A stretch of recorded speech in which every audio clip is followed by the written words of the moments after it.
All right, class. Welcome again to another class, to another episode of Being a Fan of Disney. And this time we have a repeat guest, and I think it's probably the quickest turnaround for a repeat guest, Michael Ruffin. And the reason he's back is he talked to us a couple months ago about his fandom and about his expertise in the parks. And we also got into talking about fan theories. And in that, I asked him blue sky ideas for a fifth gate. And two of the ideas he came up with were a villains park and then a park dedicated to the MCU, the Marvel Cinematic Universe. And so I have been hounding him to come back and talk about that, to kind of break through some of the things and some of the details of each one of those. So I'll get into kind of the homework sort of that I gave Michael in just a bit, but I want to quickly welcome Michael back. And if you could quickly recap in 2 or 3 minutes of your fandom, and then we'll go ahead and get started. So thanks for coming back, Michael. Oh, well, thank you for having me, and hello, class. Thanks for having me back again. Fandom-wise, I think I'm one of those kids that grew up on Disney, and you never kind of, even in your adulthood, you never lost that childhood wonderment, that childhood love of Disney. Like when it comes to my love of Disney, I'm still that kid. But I grew up going to the parks. Started back in 1985, and then went through all the way up to about 2002, and then I actually went and worked as a cast member. Did the college program for 2 terms, and then I came back home and kind of lived a life for a while, and then back in 2017 relocated back here to Florida and live about 20 minutes away from Magic Kingdom parking now. So that's when I started my YouTube and kind of started the moving platform, which has become kind of the YouTube videos and the podcast and everything else, because I live so close, so it's kind of easy to hop over and do something kind of creative and kind of fun with it, and be able to showcase my love of not just Disney, but doing Disney, Universal, SeaWorld, all the other attractions around this area of Florida. So it's just living here, as being a local, it's just so much easier to be able to do the thing you love at the place that you love.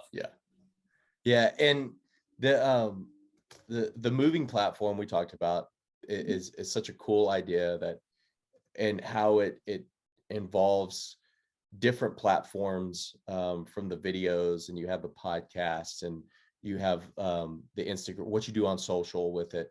And so it's so neat. There's another podcast that you are in the process of planning and starting. There's a teaser for it.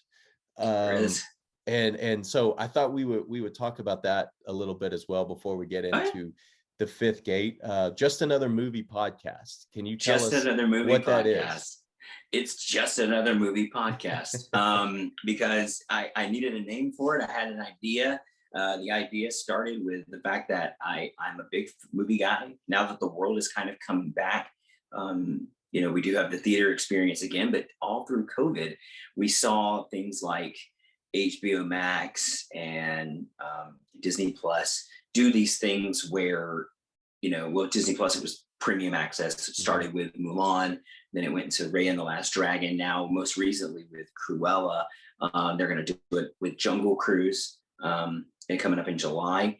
But with that, we have, now with Cruella, and I think they did it with Raya the Last Dragon as well, we had the theater experience where you can go and see a movie in theaters again. I actually was trying to think the other day, the last movie I saw in a movie theater before COVID, I believe, if I've got it right, I believe it was Knives Out.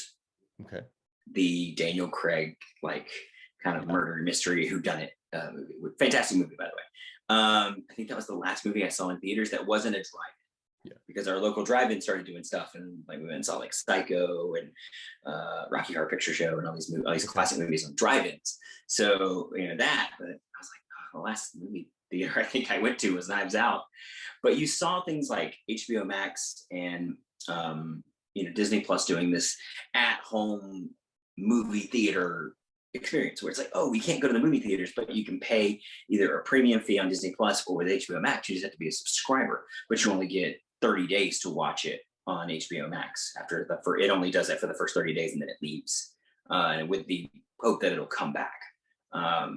So without that, I was like, oh, well, I'm a big movie guy, but something I've always wanted to do, and it's just a massive commitment, is I've always wanted to say I've watched every movie on the AFI 100, which is what they consider to be the 100 greatest movies of all time, starting with, I believe, number 100 is Ben-Hur. And it goes all the way up to number 1, which I think even with the updated list that they did, I think back in 2010, I think is when they updated it. Citizen Kane, I think, is still number 1. And I've never seen Citizen Kane. Citizen Kane's number 1. I think Casablanca is number 2. That's another one I've never seen. Yeah. So it's kind of cool to like think, oh, I've got all these movies to get through, but I'll finally make myself sit down and watch, Citizen Kane and Casablanca. But I wanted to document it. Like, hey, like, let's talk about these movies. Talk about why they're on this list. Should they be on this list? Are they in the wrong place? Like for me, I can go and tell you, I've seen Ben-Hur before. Ben-Hur definitely needs to be higher up the list than 100. That's really low for Ben-Hur. So I think that's kind of what it was. Is that I wanted to start that, and then coming up with the name, I was like, the AFI 100 podcast. Does anybody have that? Well, I don't want it to just be that. I want to be able to talk about things like Cruella and Jungle Cruise, or things that are coming out like, we just had Kong, Godzilla.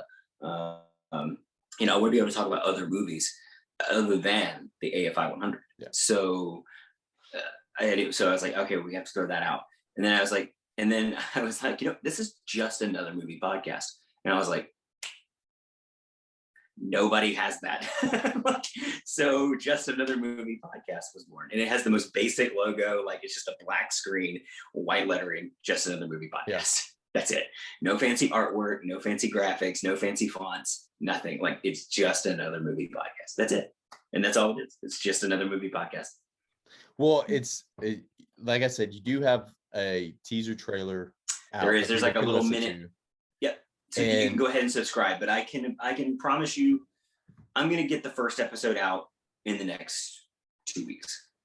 It's such a fun idea and such a cool idea. And I've looked through the list, and there are 7 or 8 that I just love. We were talking before we started recording about a few of them, but so yeah, I'm really looking forward to that, to hearing all of that, and kind of I imagine having some conversation around that as well. It's going to be a years long process, because even if I watch one a week, that's 52 weeks. That's a year. And that's just doing the AFI 100. That's not doing anything else. Yeah. So we're talking 2-year minimum project here. Yep. Like, it's going to be a work to get it. It'll be fun though. It'll be fun. It is. It's going to be fun. So then, all right, to get into what we talked about last time, and the reason I've been hounding Michael to be back so soon is this idea of the 5th gate. And for people who don't know, the 5th gate is like this kind of mythical gate or additional park that is going to be built at Walt Disney World. That anytime there's like any new land that's purchased, or if there's something that people get wind of that's maybe in secret, it's always just kind of fun online and social media for people to talk about, is this the 5th gate? And what would the 5th gate be? What would your idea for a 5th gate be? And so we've seen a lot of things added to the current parks, like Pandora to Animal Kingdom, Galaxy's Edge to Hollywood Studios. On the West Coast, Avengers Campus just opened this past week at Disney California Adventure. And so that's seemingly where themed entertainment is going, is that there are these massively themed lands, totally kind of just put you in the place of the movies and of the theme of that land, which, if you go back in history, is kind of, I mean, that's exactly how Disneyland started. That's how Walt Disney World started. And you look through every Disney park and you're going to see that type of a layout in some sense. And you look outside of Disney parks and you're going to see the same thing, that lands are themed in different ways.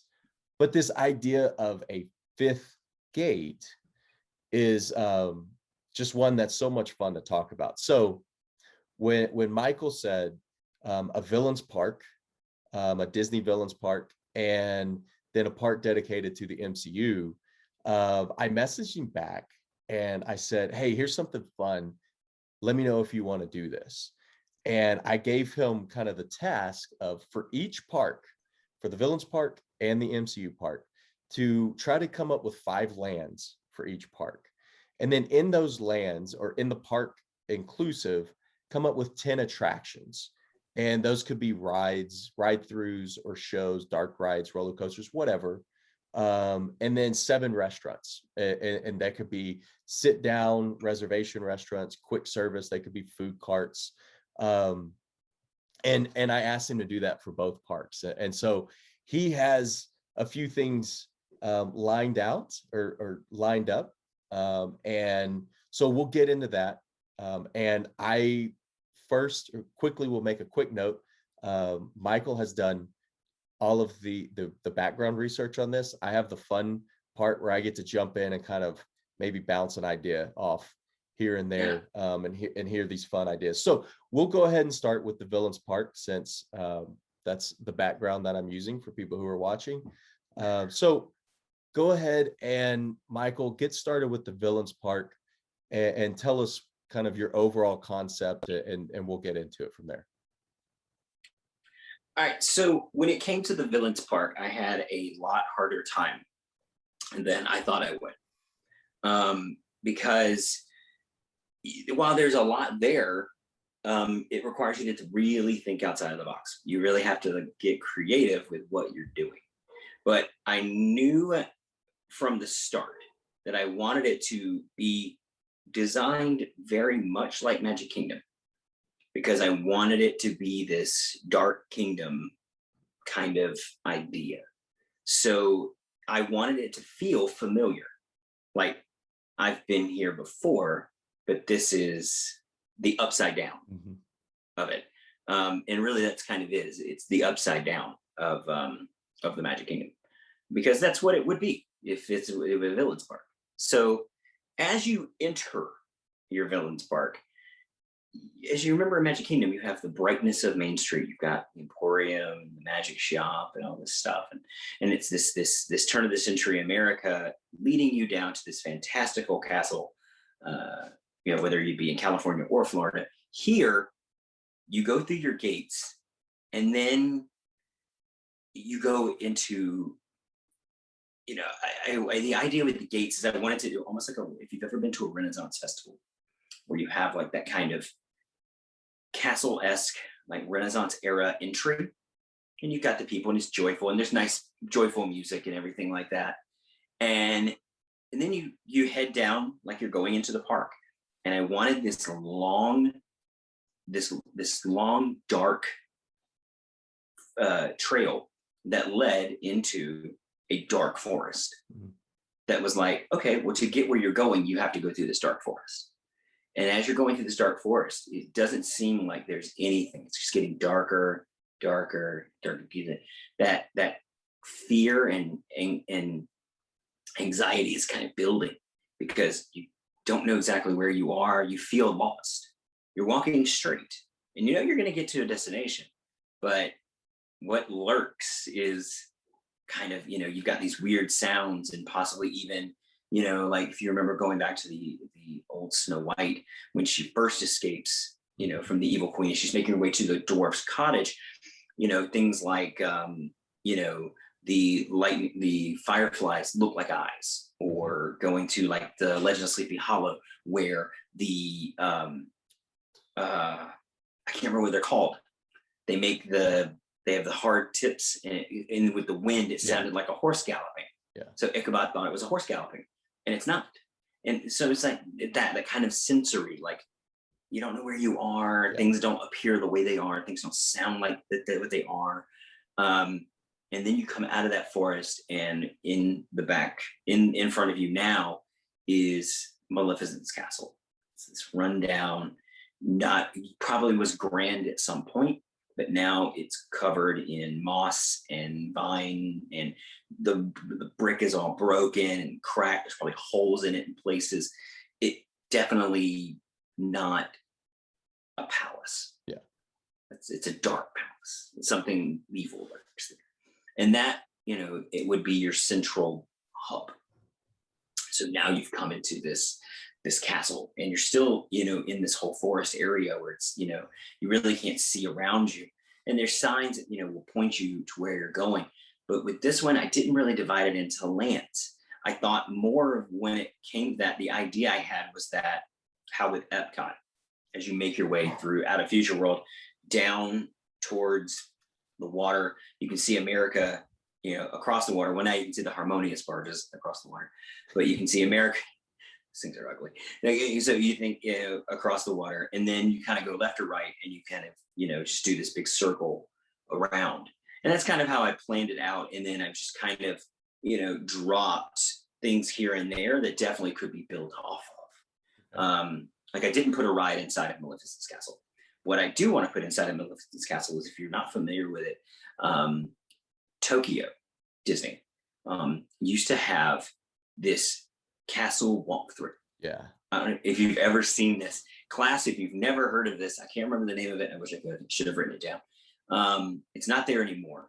But at one point, it was pretty much considered to be like the scariest attraction Disney's ever built. And that included Alien Encounter. And because it was a walkthrough and it was a guided tour, but it essentially, like, it was all about like this hero and the light. It delved into things like the Black Cauldron, because you had the Goblin King from the Black Cauldron. It was terrifying. There's videos of it on YouTube. There's a whole episode of it on Defunct Land. Mm-hmm. And I invite you to go check that out, because that I would put that in Maleficent's castle. Okay.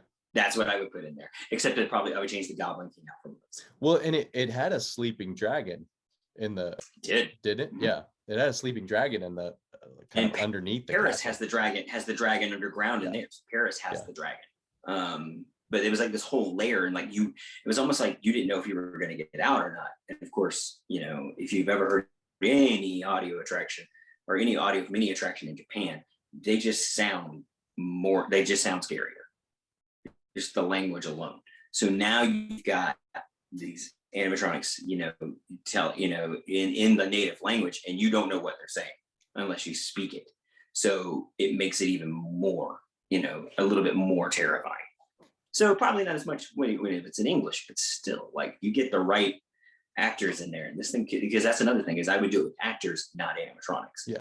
Because there is something with that life, when it's real people, it's a lot scarier. Yeah. So when you've got, either the evil queen over the cauldron, or you've got Maleficent in her dungeon, it all gets a little bit more scary. So, but one of the first things, attraction-wise, was Disneyland has this amazing Alice in Wonderland dark ride. And I wanted to do a Queen of Hearts hedge maze.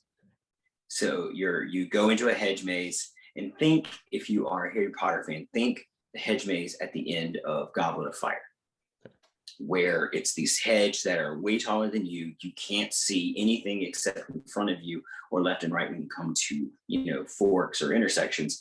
So you really can't make your way in and out of it.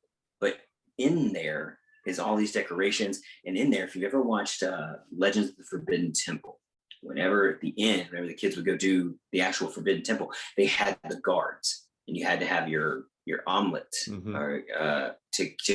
to essentially pay off the guard. So think something like that. Okay. But you've got these guards, they've got the goofy playing card costumes. That's a little goofy. So change that up a little bit, and you could honestly make a game out of it. Like, here, you get these two pieces of like a heart, and you can, and if you get caught, you can give up a piece of the heart and keep going. But if you get caught with the second one, you get captured and taken out. I guess if you're going to go to you're going to be taken to the Queen of Hearts. So yeah, that definitely something I would like to see done. Real quick, the idea of a villain's park reminds me. I think I mentioned this the last time we spoke. Have you ever read the Kingdom Keepers series? No, I've never read it. I've heard they're fantastic. I've just never taken the time to actually sit down and read them. They are being updated now, or have been updated to kind of the current state of the parks. Because they started.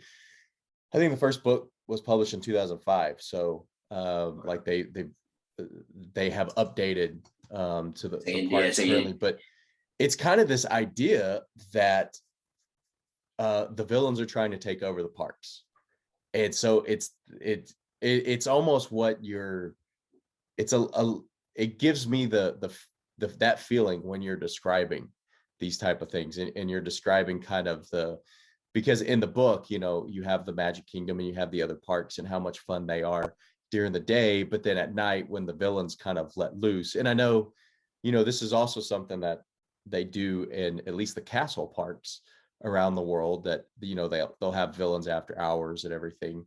So I just wanted to throw that in there because it reminds me of all of this while you're talking about it. Yeah. So another attraction I have is the Cave of Wonders. Okay. Which I would want to do as a Escape from Jafar kind of thing, where part walk through like attraction and then part coaster. Okay. Part walkthrough is where you're actually going through the Cave of Wonders. I would like to see it done to where you could at least go down somewhat of the steps. You've got all the treasure around you. You can, so you can kind of walk around in there. And then as you wander around, you find yourself, getting caught up in all of it. And then maybe somebody in your group, you don't know who, but maybe it was a boo, who knows? Somebody tries to grab a piece of the treasure. That causes the Cave of Wonders to, the whole, you're stuck in here now. You'll spend an eternal slumber in the Cave of Wonders. Cave starts, rocking, and the lights are flickering, and now you've got to make your way out. So you're trying to make your way out, which leads you to the magic carpets vehicles. Okay. Which, if you've ever ridden, which I know you have, we were talking about Universal, but if anybody in class has ever ridden the Escape from Gringotts at Universal, it is a coaster, but they are smaller 2-car trains. They're not long, like stretch limo, like rock and roller coaster trains. It's 2 cars with like 3 rows per car. And I think it's the same style that they're doing for Guardians Cosmic Rewind. So you can do this carpet style car instead of a train, and that it gets you in and out. And so you've got like the screen stuff, the Cave of Wonder, like the cave is collapsing around you, and then you've got to escape from the Cave of Wonders. So that was something I thought, and while that's not really villain themed, you could probably do some story tweaking in there to incorporate Jafar into that. But I had this idea of the escaping from the Cave of Wonders. Yeah, very, very cool. There's not a lot of that in the parks currently, where you have like that deals with the Cave of Wonders specifically. So yeah, that would be a really fun attraction. What's a second one, or I'm sorry, what's a third one, or a few more? Let's see. I had the Kronk's coaster. Okay. Because if you've ever seen Emperor's New Groove, the Yzma and Kronk in the roller coaster kind of gives you the idea you have to do it. You finally get the coaster. Yeah. You get the Kronk coaster. That's going to make a lot of people happy. The other one I had was a teacup or tilt-a-whirl style ride based off of Ursula. Okay. All I right. just thought with the tentacles and Yeah. things like that. I thought maybe an elephant graveyard from Lion King. Okay. Elephant graveyard, like a dig site, kind of. If you've ever seen the dig site at Animal Kingdom or Yeah. in Dino Land, something like that, but with the elephant graveyard. Yeah. So it would kind of be fun. I had one idea for a restaurant and one idea for a store. Okay. So the idea for the restaurant is the Captain's Quarters Dining, which is you actually a restaurant on the Jolly Roger. Oh, okay. Yeah. So on Captain Hook's ship. Yeah. So I thought that would be kind of cool. Gaston's Tavern, which of course we have in Magic Kingdom, but I would change it. I wouldn't make it where you go to get cinnamon rolls and frozen lemonade. I would actually make it like an actual lounge. Yeah. Like you can go in there and get like actual like a charcuterie board or like pork or turkey legs or something. But you could also get like a mug of ale or a thing of wine, something like that. I think that would be something really cool to do. And store wise was Dr. Facilier's Voodoo Emporium, which would be if you've Blonde and Burks. I can't remember the name of the store in Nocturne Alley here in Diagon Alley at Universal, but like that dark alley. And then there's this shop where there's of course you can sell all your villain stuff. You can have your t-shirts, your hats, your mugs, your magnets, things like that. But it's all very voodoo themed. There's like shrunken heads and kind of sketchy, scary stuff all around, but themed that to Dr. Facilier. Okay. And a question for all, because like you said at the outset that this could be something that you build upon, as all parks are. And I should have made the point earlier. I told Michael, this is your park. This is the park you would go to. So that obviously means, that some people may differ in their opinions, and that's great. And we could talk about it. You could tell me about it in class, or you could tell me about it if you're not in the class and you want to communicate with me social or anything like that. But because it can be expanded on, and because of what Disney is doing now, where, a few years ago they did the 2 Maleficent movies. They've just released Cruella. They are doing a live action series on Disney Plus, based around LeFou and Gaston. They have different kind of live action projects going on. How much of this do you see being live action, based on the live action projects, or on the animated projects, and kind of or is it a mix of things? Honestly, all of this, when I had it in mind, all of it was animated based. Okay. I didn't really think too much about the live actions because I appreciate the live actions for what they are, which is when you, especially the example I always make of it is to look at the Lion King.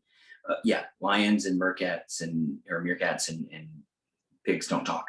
Yeah. But I loved what they did with I love what Jon Favreau did with the Lion King, in that they made it real. Like, they don't talk, but other than that, I feel like I'm watching a National Geographic, and I loved that. So, there could be aspects of this that could be more to the live action, but for me, it's that familiarity of the animated. Like when you're in the Cave of Wonders, the lion head on the outside, like you want it to look like the Cave of Wonders you remember from the animated movie. So that one, I was like, that one's animated. Dr. Facilier, that could definitely be more live action themed, because we never got to see anything like that, in the animated. Other than the one scene where we had friends on the other side with masks. You could definitely have that, but you could also make that more real. And with that realism, that realistic feeling, just like with that Dark Forest entry, the more real it feels, the more like uneasy the guest feels, going into it. It is, mm-hmm. Right. So something like that definitely could be more live action. But then there are some of the aspects that, while they could look more real. Like I don't want the Ursula ride to look like the Little Mermaid ride in Magic Kingdom, very vibrant and colorful, and it needs to be dark. and kind of ominous. Yeah. So then any it it's fascinating, like the entrance is fascinating, walking up to the castle, seeing the different kind of layout of where the different attractions would be, and the restaurants and everything. Before we move on to the MCU park, is there anything else you have that you wanted to say on the villains park? You know, I sat here and thought a lot, and I just kind of found myself just kind of forcing ideas, and just writing and just like writing things down just to write them down. And I was like, nah, like that doesn't work. And that was like when I came up with this flow of a park, like I didn't want to do, oh, like here's Neverland and here's Yeah. New Orleans Square and here's, the underworld and here's Ursula's lair. And I didn't want to do that because then you're kind of shoehorned. Like how much can you really do Yeah. with Captain Hook? Yeah, you can have the captain's quarters, but what are you gonna do with a ride? I mean, you have Peter Pan's flight. That really doesn't work in a villain's park. So what are you gonna do? There. And then, you can do like a pirate stunt show or something. That'd be fun. But then like Ursula, like same thing. Like you can do so much there. So that's kind of where I came up with things like, man, this is harder than it thinks when it comes to this villains part, because you got to keep it fun and entertaining, but you also got to keep it villains. You got to keep it dark, and you can't allow yourself to go too, much like something you already see. Yeah. Yeah. So that I got kind of tough. Yeah. And so then we'll go ahead and we'll transition over to the MCU park. And so for people watching, Avengers Tower. I changed my background. I remembered to do it. So again, to recap the ask, if you would, it was try to come up with 5 lands, 10 attractions that could be shows, walkthroughs, ride-throughs, dark rides, whatever, roller coasters, and then try to come up with 7 restaurants or a number of restaurants that could either be reservation / sit down, they could be quick service, they could be food courts.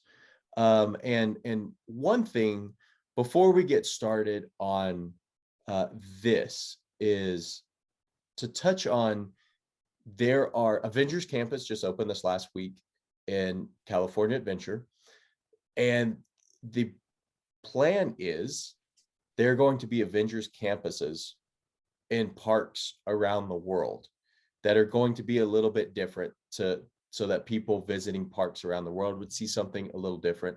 There's already attractions, and there's an Iron Man attraction, I believe, in Tokyo, in Paris, I believe. Paris has an Iron Man. I think it's a coaster. And then there's the Ant-Man and the Wasp nanotech. So there are attractions that exist already. Obviously, Epcot is getting the Guardians of the Galaxy Cosmic Rewind. But one thing that one caveat we have to put on this is, for those of you who know, there is theme park rights for Marvel attractions that exist east of the Mississippi or exist in Orlando.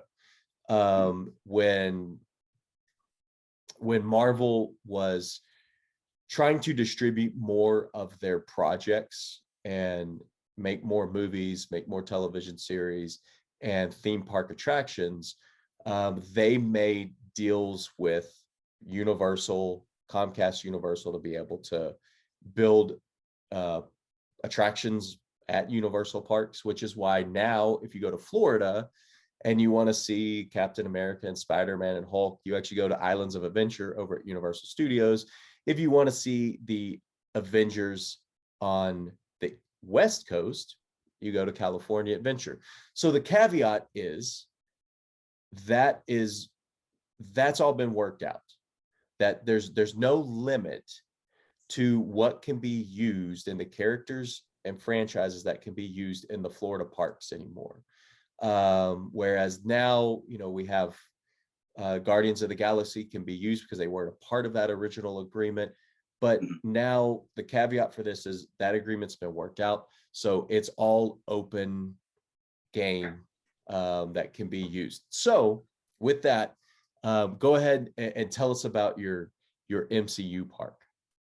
All right, so this one I actually did do the lands, because with Marvel, you have, while it's all, you know, the MCU, under that there are so many different things. So this one I actually did do the individual lands. And I think with this one, like your main entry point has to be, it has to be New York, because so much of Marvel happens in New York, whether it's Captain America, Spider-Man, it doesn't, you know, whether it is, you have all of this, you know, all of this happens in New York. And I think your main focal point, if you have to do that weenie, you know, castle, your tree of life, it's your background. It's the Avengers Tower. Maybe not so much to scale, but it's the Avengers Tower. It's the Avengers Tower, and inside the Avengers Tower, I have there's actually two of these. There's a Stark Expo here, and there's a Stark Expo somewhere else as well. But there's a Stark Expo here. So it's got inside here, this is where you would find all of your displays for the tech that you would find in Iron Man. You'd find all the different Iron Man suits, do it like an Iron Man meet and greet maybe, and possibly a Iron Gauntlet building lab. Okay. Thinking a la the lightsaber build or the droid build here, building a functional, like obviously not robotic, because you got to keep it under 10 grand. Yeah. But you know, something, you know, but much more than a toy. Yeah. More of a collectible, where you can build from color to stones to, you know, different things, where you could build your own tech, or maybe you could do like a smaller version of a shield or something tech-wise that you could build, different things different labs that you could visit to build something of your own in Stark Industries. Yeah. So, you know, that's, you know, inside your Avengers lab. And outside of your Avengers lab, I want to do two different areas of New York. One is the, you know, the Queens and Brooklyn, you know, the more current stuff, or the more current day New York, where you'll have your Spider-Man 3D attraction. I'll probably just take a clone, even though I haven't seen a video of it. The Web Slingers from California Adventure that just opened up, because I hear it's amazing. I just, you know, haven't watched anything, because I'm going to try and plan a trip in the next year. And I'd like to try and stay in the dark till I ride it for the first time. So something like that. A Doctor Strange dark ride, where you're thinking, if you've ever seen anything about like Mystic Manor out in Tokyo, because they don't have the Haunted Mansion, they have Mystic Manor. And their Mystic Manor is very magic and very sorcery. Yeah. So lots of cool effects, things happening all over there. So thinking something like that as you go through the Sanctum Sanctorum. So with, you know, obviously you could have a Spider-Man meet and greet. Food-wise, it's New York. So you got to have, you know, dirty water hot dog stands, or a Gray's papaya style walk-in hot dog pizza. You've got to have that kind of stuff. You could probably do some franchise stuff in there, or do like, obviously like a chicken shawarma, which became a joke at the end of the Avengers movie. And now when you look at Avengers Campus, there's a shawarma truck. Yeah, there's a shawarma truck. So something like that, chicken shawarma, Greek restaurants, things that you would find, maybe not, I'm not putting the TGI Fridays out there, but, you know, something like, you know, you can go in and get, oh, here's the sit down burger place, or the sit down kind of TGI Fridays type deal. Here's the Greek restaurant. Here's maybe the Chinese restaurant, things that you would find in New York that you can make uniquely Disney, but not theme it to a Marvel character. Yeah. Like, we're not, you know, don't do, you know, Tony Stark shawarma. Don't. Yeah. No, just do a Greek restaurant. Like come up with your own Greek restaurant, like kind of like Mama Melrose in Hollywood Studios. Yeah. It feels like something you would have eaten at in Hollywood. Or Brown Derby, which is actually a real restaurant in Hollywood. Disney just kind of did their scaled down version of it. Something like that, where you would find that all in New York. But then you have, like I said, your hot dog stands and your pizza windows. You could just do your walk up and quick food. So, something I would love to see, and I have to be really careful with how I've described this because I don't want it to come off in any way offensive or insensitive. I loved Daredevil, the Netflix series. I love the comic. I want to see Matt Murdock in the MCU in some way. And I would love it if they just brought the cast from the Netflix series and just did it because they were so good. I want to see a mixed tech, like how Rise of the Resistance starts as a dark ride but finishes as a motion simulator. I would like to see something like that but more sensory driven. Okay. Maybe with some 3D audio where you really get that 8D audio, that complete 360 audio of what's around you. Like if you hear somebody talking behind you or that sensory, you won't be able to see, anything outside of a few moments where you get that sonar kind of sense of like where you are. Well, I think that would be really, really cool if done really, really well. Yeah. And again, I don't want that to come off like offensive or insensitive to people that are visually impaired, because Matt Murdock, the character Daredevil, is visually impaired, and so I don't want that to come off that way. So I was kind of trying to tread lightly and not go too deep into it. Meant to kind of leave that open. Yeah. To let people more experienced with that kind of help with that design, but that general idea of allowing your other senses to help you enjoy an attraction that you can't see, where at least where sight becomes the least used sense on the attraction. Yeah, makes sense. Yeah, and I think that like with New York, because it is so central to the MCU stories. Also, are you going to incorporate the Battle of Manhattan or the Battle of New York into anything? That was one, that was the first big battle with all of the Avengers. Right. I didn't have anything there. And I know when it comes to your character meet and greets, everybody's going to want to meet Loki. Yeah. And Thor. So what I didn't do is I did not do Asgard, because I just didn't have enough of an idea. Yeah. Other than the Rainbow Road or the Rainbow Bridge. Yeah. I didn't have any ideas of where to go there. So I didn't go further than the entrance. Yeah. So I was like, okay, well, I can't do Asgard.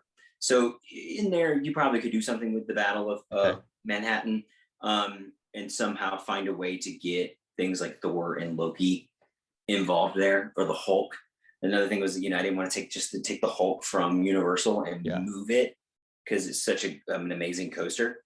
But if we can do it, let's just pull that out and put that over there. Yeah. That way we get the Hulk in there. So there's a lot. New York's kind of that like melting pot of the MCU. Yeah. It's like you can just do like, here's everything that doesn't have its own unique like location. The only one in New York that I would ever do a unique location is I want to do a 1964 World's Fair era New York. Yeah. And that's where you find your second Stark Expo. And here's where you find about like it really is the 1964 World's Fair, the old cars, the more older technology that we obviously have today, but that kind of throwback in time. Yeah. But here's where you'll find all your Captain America. So you get your Captain America, museum and things like that. And I didn't come up with a Captain America ride, but what I did come up with was a Captain America stunt show. Okay. So a thinking in the ideas that epic, like Indiana Jones, Mm-hmm. epic stunt spectacular, Captain America, Red Skull, maybe, a couple different villains in there, but that a lot of hand-to-hand combat, a lot of, not a lot of high flying stuff, no Spider-Man swinging in and out, nothing like that. But and then you can bring in people to be extras and things like that. Yeah. But to do this really cool Captain America stunt show. Yeah. And then you could do a Captain America meet and greet there after the show, things like that. So, well, and the popularity of Indiana Jones Epic Stunt Show Spectacular is, I mean, people love that. That's been around for so long. It's the only opening day attraction still left in Hollywood Studios. Yeah, that's it. And so having something else like that obviously works. People are obviously attracted to those type of epic shows, and seeing people from the Marvel franchise be in that would be pretty amazing as well. Would one thing, because of the Disney Plus series, and I know you said this would be set like in the 60s, for like or 40s to 60s for like the World's Fair. How would you incorporate some of the newer projects, like the storylines from the Falcon and the Winter Soldier, or is that something separate where we would incorporate somewhere else, you think? Like I said, that's something that New York kind of becomes that island of this doesn't belong anywhere in particular. Yeah. And there's nothing wrong with in there doing a and having Captain in two places. Yeah. Kind of the Falcon Captain, the Falcon Captain, be in New York. You can do Winter Soldier in there as well. But I really I loved that idea of that step back into the 60s era. And that be where you get the history of Captain America. And then for the newer, you got the newer stuff in New York where you can do Falcon and, Winter Soldier, which I might be the only one. I wasn't the biggest fan of the series. I didn't take to it. It just wasn't I finished it, but I felt like by the time we got to the end, I wanted to see how we got there, and I'm happy with what we've got, which is that Falcon is the new Captain America. Yeah. I think the wings on the suit are kind of goofy. We lose the wings, but just let him be Captain. He's evolved. He is now Captain america. Let him be Captain America, because right now it feels like he's Falcon with a new suit. Okay. So I just kind of was like, I don't like the wings. I don't like the flying around. Just be Captain. I would rather them introduce a new Falcon. I would rather him hand the Falcon down to someone and him just take up the shield. Well, I think in season 2 that might happen. I think that might, if there's a season 2, because I don't know if there needs Ramirez to be a season 2 on it. The show. And so I think at some point he will transition it, because I guess I don't want to spoil it for people who haven't watched it. But yeah, sorry if you didn't watch it. Yeah. He ends up with some things that would definitely help him be Falcon at the end of the series. Yeah. He's like, what about the wings? Keep them. So I think that will happen at some point. I would be cool with that. Do you have a Westview, New Jersey anywhere in the park? I don't. I didn't dive into to WandaVision. And if taking it out of this park for just a little bit, I read something online and I talked to someone about it that you could do, if they ever did anything with Carousel of Progress, to where it was just a layover, not a total remake, but Mhm. you could do it seasonally, kind of like they do. Okay, they'll do like the Haunted Mansion Christmas in Disneyland. And Right. people talked about, if you could do something where it was WandaVision Mhm. or even a separate show, whatever, because the Carousel of Progress is so beloved. I don't ever want to see it go away. Yeah, of But course. you could do something like that where, because that was set for that, where you would go through the different episode eras and everything. But anyways, back to Michael's Park. Um, I mean, I could see it. I don't know if it would be something I would want to do. And I loved WandaVision. Um, I just don't think there's a lot of um, I don't think there's a lot of rewatch ability of WandaVision. Like I don't ever see me ever going back and rewatching WandaVision after I watched it the one time through. Um, so I don't. When it comes to an attraction, I don't know if that would be something that would just. It would be a good idea to start, but within the first couple of years, you would probably see it get either closed or okay, redone for something else. okay. So that I worry about, And see, because I think I told, and I said this when WandaVision came out, the first episode, like after like the first three episodes, I was like, hardcore Marvel fans are going to hate this show. Like they're not going to like this because it's not the show they want. And then by the end, it was kind of the show they wanted. Like they brought in all the stuff, and then Agatha and all that stuff. So it was kind of the show they wanted. But then Falcon and the Winter Soldier was the show they wanted. yeah, And see, I loved WandaVision and didn't love Falcon and Winter Soldier, and I'm super excited about Loki yes, because I think Loki's gonna be the two worlds. It's gonna be the artsy stuff that we got from WandaVision, but the action and the Marvel that we love, and they're gonna mix and they're gonna make up this perfect yeah. show. And I think that's what Loki will be. And I will say that this is coming from someone who I watched both WandaVision and Falcon and the Winter Soldier, no joke, probably 10 or 15 times collectively. Wow. Because I had a routine, and I'll do the same thing when Loki drops tomorrow. Yeah, it's tomorrow, Um, right? Yeah, yeah. tomorrow. I I would wake up, I would watch it, and then I would watch it while I was working out. And so every episode, I basically watched every episode when it came out at least once a day, because I like Yeah. I would have it on in the background and stuff. I wouldn't be paying attention all the time. And then I would try to catch up with everything before a new episode came out. So Mhm. collectively, by the end of it, I had probably seen every episode 10 times, with the exception of maybe like the last episode of each series.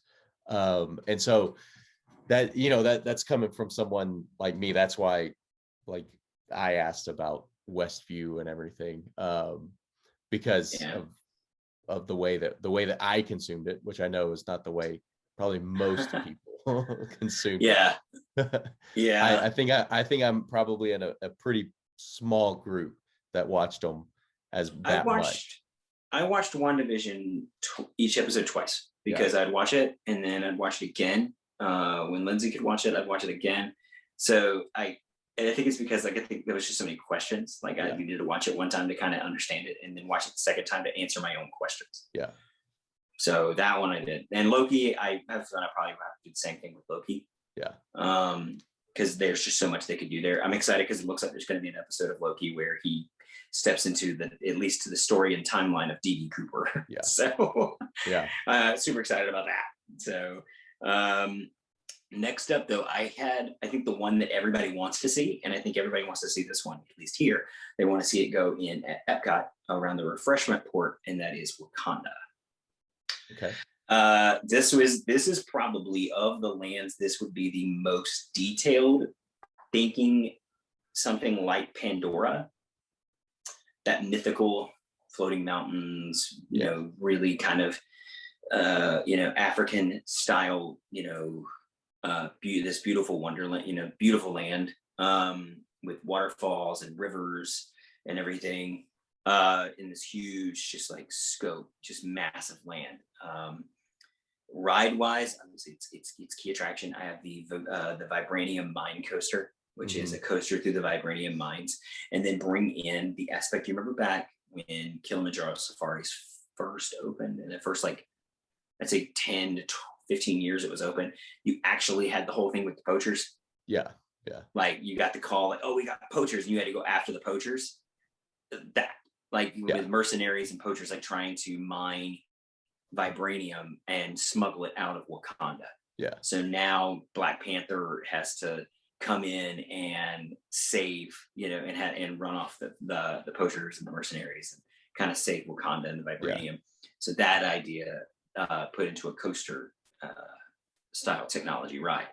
Another thing I had is a slow boat ride through Wakanda, very much like Navi River Adventure. Yeah. So very dark, but you hear the story of Wakanda and the story of the Black Panther, and even see some of the cool stuff, like some of the Black Panthers that were passed down, that have come and gone over the years. Something like that, and just a really pretty, really well done dark boat ride. Yeah. And then going to interactive, I have Shuri's workshop, which is again like the lightsaber and droid builds, where you can build something with Wakandan tech. You can build something, I don't know what that, because I don't know a lot about Black Panther in that story outside of what the film did, because I've never read the comics. I don't really know a lot about that, and I didn't dive too deep into that when writing this out. So I don't know what all that could entail, but making something with vibranium, even though it's aluminum or whatever, you're making something with vibranium. Kids love to build, kids love to be creative and kind of build their own thing. So if you get to build something out of vibranium tech, and you could even have, a character that plays Shuri, or, something, along those lines that kind of leads them through, like the lightsaber builds at Hollywood Studios, where you have the person that's telling you, like, oh, this hilt is for this, and this blade color is this, something like that. Kids love that stuff. Yeah. So that would be and awesome. I think that would be really cool to build something with vibranium and Wakandan tech, That would be super cool. One caveat you would have to put is, you would have to explain, and this would be parents having to explain, you have to explain to your kids, it's actually not destructible, because being the father of two young boys, we've had a lot of things, a lot of toys that have. We'll find a way to break it. We'll find a way to break it. Give me 5 minutes with it. I'll find a way to break it. I'll find a new way. You have to let the kids know it's not actually it's not actually destructible. You can break it if you hit it against the wall that you're walking out of. Yes, if you bang it on the floor hard enough, you will break it. Yes. So next I'm gonna save that one for last. I have two more lands. Okay. I'm gonna save one. I'll do one and then save one for last. The next one I have is, I didn't really give it a name, but a space station style land. That's what will allow you to. This is maybe where you bring in your Loki and your Thors. Okay. Right here, actually, because you can do that with space, but really it brings in your Guardians and your Captain Marvel. So if I had to bring, obviously having not written it yet, so I don't know, but the fact that I have the Vibranium coaster over in Wakanda, I chose to bring in a clone of Guardians Mission Breakout. Okay. From California Adventure. Yeah. Because if you've never ridden that, everybody's like, oh, it's just Tower of Terror, Guardians of the Galaxy. Yes, but California Adventure doesn't have the first half of the Twilight Zone Tower of Terror. It doesn't have the slow rise up, then the move through the fifth dimension, and then into the drop shaft. It just has the drop shaft. So when those doors shut and Rocket plugs in that Walkman, and that music starts, you go. Yeah. And the first time I wrote it, I about pissed myself because I wasn't expecting that. I was thinking, oh, we're gonna go up in the drop shaft, just like Florida. Nice slow start. Nope. And yeah.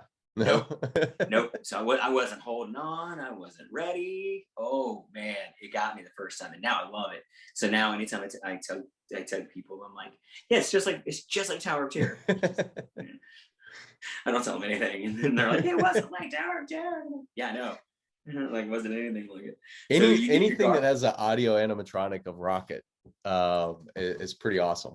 Yeah, and I rode that ride I think 5 or 6 times when I went the last time, and I only got to see the animatronic of Rocket one time. So I think it's kind of a glitchy thing. I think it doesn't work all the time. Okay. Because I only got to see him one time, like him crawling around above you and like popping up and talking. Yeah. I got the on-screen Rocket, like he took over the feed from the Okay. collector, and you get the same thing, same information, same speech, but you don't get the animatronic of Rocket in the room with you. So that I only got that the first time I wrote it. So at least I got it the first time. Other than that, it was always the video of Rocket. So still, you know, you don't really miss it. If you don't know it's there, you don't miss it. Yeah. But if you know it's there, you're like, oh, you didn't get it. So you could do your Guardians meet and greets, which if you've never seen, California Adventure has a Groot meet and greet, and it's the giant Groot, and he's easily 8 feet tall. So you're like, you know, like you're looking up like, oh my gosh, this thing is huge. But then you could also do, if you wanted to, you could do the baby Groot meet and greet like we did at Hollywood Studios with the little baby Groot. You do Star-Lord, Gamora, Drax, Mantis. You know, you can do all these meet and greets. And I think with Marvel, a lot of people want those meet and greets because they want to meet the characters. They want to meet the heroes from the movies. They want that. I honestly think people want to meet Marvel characters before they meet Disney characters. Like if you were to bring out Spider-Man and Iron Man, or Spider-Man or Iron Man, and then Mickey Mouse, I feel confident thinking Spider-Man or Iron Man would have a longer line, which is funny because when I was a cast member, I was in the park that did the first day that Stitch was a character. And they had Stitch and Mickey out on Main Street at the same time. One was in front of the firehouse and one was in front of the Town Square Theater. And I remember Stitch had this long line, like as long as you could see. Yeah. And Mickey was just sitting there just kicking rocks. Like nobody was around Mickey. Everybody was in line for Stitch. And I know it was because it was new, but it was still like, all right, that's kind of odd to see. And I hear the same thing happens at Tokyo with Duffy. Like Mickey and Duffy come out. Everybody's like, who cares? Duffy's over here. Like, we're going to go see Duffy. So, and I think that the Marvel characters will find that same way. So that's why I have a ton of meet and greets happening around this park, because I think that's really what people want. They want to meet, they want to be able to talk to, get pictures with, and interact with these characters. Okay. And I have a Captain Marvel motion simulator because she was a fighter pilot. So I have something along those lines, fighter pilot, and then maybe some galaxy stuff. So, you know, I didn't really think too deep in like storyline on that ride, but I think motion simulator is the best thing for Captain Marvel. Okay. Yeah. Yeah. So, and you notice I have not done food other than like New York. I didn't really dive into food in Wakanda. I didn't dive into food in the space station because I haven't really thought about what type of food would you find there. Food-wise for Wakanda, something like you would see in Pandora at Satuli Canteen. Yeah. The sustainable bowls, that more earthy food, not burgers and chicken nuggets. You know? Yeah. That definitely, I wouldn't put that stuff in Wakanda. I would do Wakanda would be, you know, chickens and sweet potatoes, more earthy, grown food. You could put a Starbucks in Wakanda. Oh, of course. Go into the joke of from Infinity War. You could always put that could be the addition to, you know, that was what Okoye asked. She expected the Olympics or maybe a Starbucks. Yes, exactly. And last but not least, I think this would be the one that's going to be the most fun to design, because you really just like, you don't think about it and you can just do what you want. And that's that. The whole story of this is that we have this Marvel land and everybody's wanting to come see Spider-Man and Captain America and Iron Man, but we forgot about somebody and he's not really happy that we forgot about him. So he's doing his own thing, and that is Deadpool's bootleg carnival. Okay. Which I'm thinking of you know how Dino, Chester and Hester's Dino, how it looks, the cracked pavement, and it's kind of sketchy, like that. So it's like cracked asphalt and, you know, kind of like roadside, like put in the parking lot of a Family Dollar, like, you know, And you've got stuff like a tilt-a-whirl that you're like not really sure you want to ride, or like a haunted house that's just Deadpool in like terrible like monster outfits, like behind glass, like it's just Yeah. it's god awful stuff, but you just can't help it because it's so bad that you love it. And then you've got like the carnival games where all the prizes are just Deadpools. Yeah. It's just Deadpools. That's all it is. Like, and like the unicorn, it's just the Deadpool. That's it. Yeah. Maybe different styled Deadpools and things like that. But obviously, you got to be careful with the language and things like that. I was gonna say, is there like an age entrance? No, for that? No, because you leave it up to parents. It's Deadpool. You remember in Deadpool 2, like when he finally was like in the X-Men mansion, and he's like, I have to like behave. Yeah. Like he wants to be good. Like he wants to behave. He's like, you guys forgot about me, but I'm going to show you I can play by the rules. Yeah. And he's very family friendly and very nice, and he's good Deadpool. But it's also like he did this with his own money, and everything's painted like with paint that he got at like Ace Hardware. Like it's not very well done. It's very poorly imagineered, poorly built, poorly designed, and it's all Deadpool. Like it looks like he built this himself. Okay. That would be a lot of fun, and it would if you. And I have a feeling that would be the most popular land in the park. And I'm thinking like depending where if I were going to that park, I would go, and I think that would be the last place that I would go to kind of get that to get that shtick, if you will. Yeah. That it's like, oh yeah, but like you said, like, oh hey, someone's been forgotten. Here he's trying to do his thing. Set in this circle, like you come and you do your circle around. Deadpool's Bootleg Carnival is like over here. Yeah. Like it's not even part of the. It's not even part of the map. And like on the map, like on the park map, you've got your map, and then like off to the side, like in crayon. Yeah. It's like Deadpool's Carnival, like Deadpool's Carnival Funland, something like that. Like even in like how they have the maps and where they show the barriers, they kind of had the trees around it and everything. Mm-hmm. Like you could just have that. It doesn't really even show it on the map. You just have like an arrow, like go here if you want to see something else. That we don't really want you to go here because we're kind of embarrassed by it. But you can go here if you want, and then every once in a while, like periodically through the day, like a character appearance. You could have him come out in like a little like boater hat and like a little handlebar mustache, like he's barking, like he's trying to get people, hey, come on over here to Deadpool's Fun Time Carnival, and just kind of being Deadpool and kind of trying to pull people who wants to go to Wakanda, come over here, I've got cotton candy, like things like that. I've got yellow snow cones. Like that, like things that you're like, this is awful. Yeah. But you love it, and you spend most of your time there. Yeah, that would be, yes, that would be a lot of fun. that would be. That was like the last thing that I came up with. I was like, yeah, that's definitely what we need.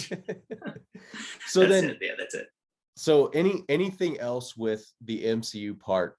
The lands are fantastic, the attractions, everything in there. Anything else that you wanted to mention now, and then we'll briefly touch on kind of expansions, and then I do have some rapid questions for you dealing with what we talked about today.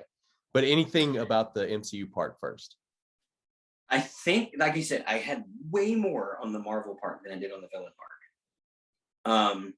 I don't know if that was just because it was easier to design, or if it's something I'm more like creatively like plugged into. But I had all these great ideas with the MCU park. So no, without like kind of just like nitpicking and like, okay, well, I need to put some food in Wakanda, or I need to put a restaurant in the space station. Like, let's think about what we could go there, without doing that, like base wise, like this is my pitch. This is like, this is my D23. Hey, our fifth gate, It's going to be the Marvel superhero land, and it's, you know, or the Marvel superlands or whatever we'll call it.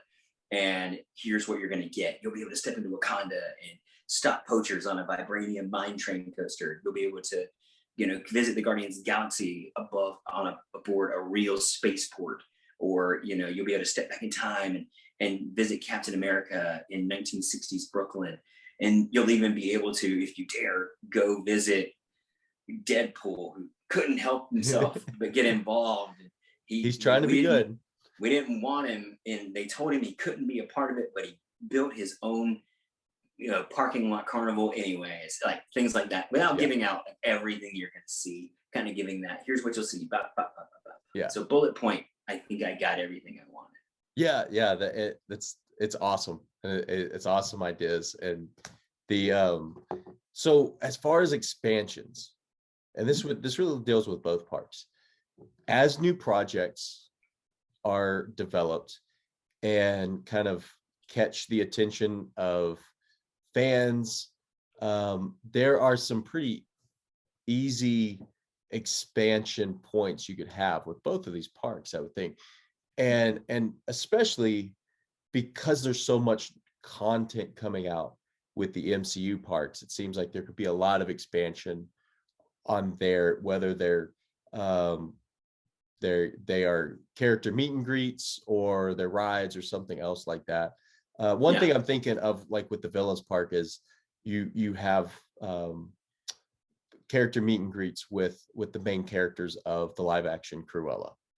And then as you know, as the new MCU Disney Plus shows come out and the movies come out, then you could build attractions around those and have meet and greets with all of those. Did you have any other ideas for, like, and any specific projects that are coming up that you think would be really, really fun to include in here for some type of expansion?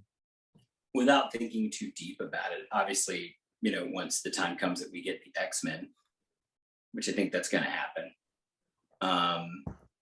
and then the Fantastic Four. Yeah. As we get into this kind of Marvel, I think we're on phase 4 now. You're starting to see more that I'm not real familiar with. Yeah. You know, like Iron Fist and Luke Cage, even going back to the Netflix stuff, Jessica Jones. I'm not familiar with that stuff. So I don't really have any ideas off the top of my head. Yeah. Eventually I would like to do Asgard once, you know, you could kind of sit and think about what all you could put in there. Or do you do new Asgard? New Asgard. Because I don't know if you've seen set photos of Thor: Love and Thunder. It looks like maybe they're trying to do something tourism wise in New Asgard. That would be cool. I would be okay with that. I'd be fine with that. I think, and you mentioned X-Men, having Xavier School would be awesome. Just like walking through Xavier School. And you mentioned Fantastic Four.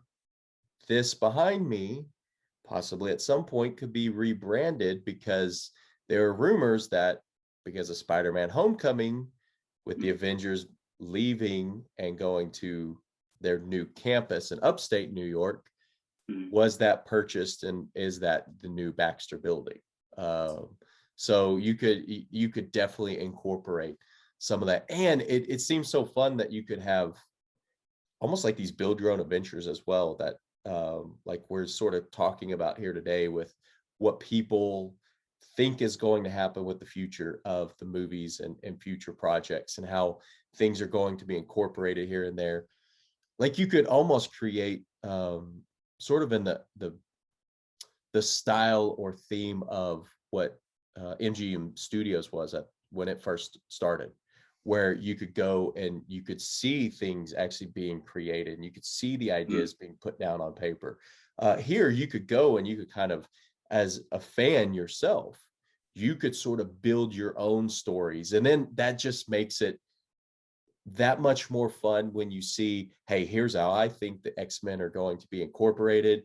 And then, oh, I was completely wrong, or I was 2% correct. here's how they were incorporated. I think that might be a fun way to keep people coming back and engaging with not only the parks, of course, movies and the brands and everything. So like I said, I did have rapid questions, and so everybody knows I didn't Michael doesn't know anything about these. But in the style of the rapid questions, I like to ask mostly park questions, and they're about the existing parks. But since you gave your blue sky ideas, I have 4 questions. Okay. A favorite land for each park. And I know that the Villains Park doesn't have specific lands, but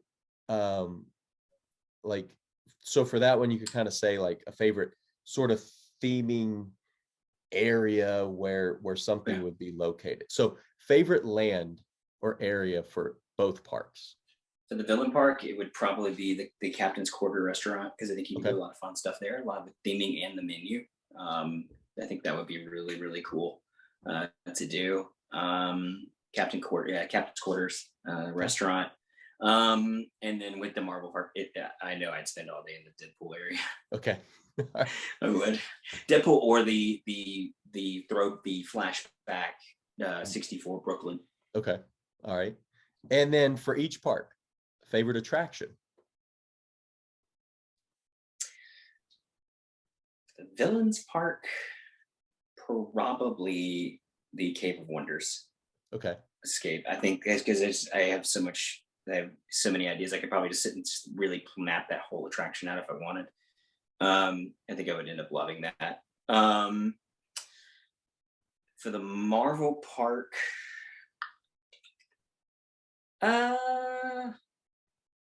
probably the Guardian Mission Breakout. Okay. Because I loved it so much. I think I put that in there for a reason. I wanted that, so I think I would keep that. Okay. And then this one is specific to the MCU park, since we talked about it already with the Villains Park. Favorite restaurant that's sit down, fast or quick service. In each one? Well, yeah, for each one, favorite restaurant. I mean, I only put the one in Villain, so I have to go with Captain's Quarters. MCU. Honestly, I probably would spend my time in without really thinking too deep about it, the Greek or the chicken shawarma. Okay. Because I love chicken shawarma and Greek food. So I honestly would probably, quick service wise, would spend my day there, or just walking up and getting pizza from a pizza window. Okay. And then last question, of the 2 parks, which one gets built first if you have your say? The MCU park. Okay. All right. And thank you so much for this. This was fun. This was kind of the first time we've done something like this in the class and on the podcast to just kind of have these brainstorming sessions. And so thanks for playing along and having fun with us.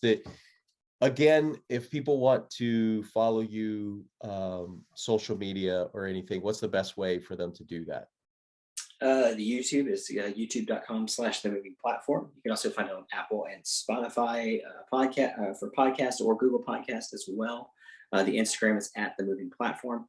If you want to do just a movie podcast, you want to get on that really before I start doing anything, of substantial content, you can already find that on Apple and Google Podcasts and Spotify. Just another movie podcast, right? Okay. There is an Instagram. I think it's just another movie pod, but I haven't done anything with it yet. So just keep a lookout there. You'll see all that stuff coming. Okay. And yeah, if you're a fan of the parks, the moving platform is awesome. If you're a fan of the movies, I've already found it on iTunes I podcasts and subscribe to Just Another Movie Podcast. So Michael, thank you again for doing this. Hey, thank you. This was awesome. Have a great rest of your day. You too, man. Thank you so much. Thank you, class. Bye.